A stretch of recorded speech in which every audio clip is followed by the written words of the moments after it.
अब आपको बताएं कि थाना छोटी ज़ेरे की हदूद बस्ती लाल बाजार मौजा नवा शुमाली में तीसरी क्लास के तालिब इल्म को ज्यादती के बाद कत्ल कर दिया गया है। पुलिस ने 4 अफराद के खिलाफ मुकदमा भी दर्ज कर लिया है। थाना छोटी ज़ेरे की हदूद बस्ती लाल बाजार मौजा नवा शुमाली में तीसरी क्लास के तालिब इल्म को ज्यादती के बाद कत्ल कर दिया गया। पुलिस ने 4 अफराद के खिलाफ मुकदमा भी दर्ज कर लिया है। इसी पर बात करते हैं नुमाइंदा 7 न्यूज़ मोहम्मद शाहिद से। जी मोहम्मद शाहिद, आगाह कीजिएगा।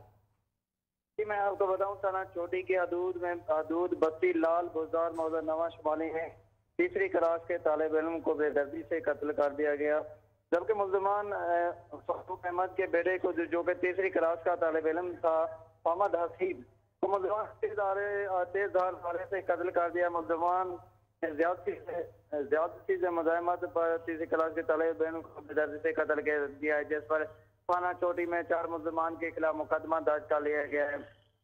जी मोहम्मद शाहिद, बहुत शुक्रिया अपडेट करने के लिए।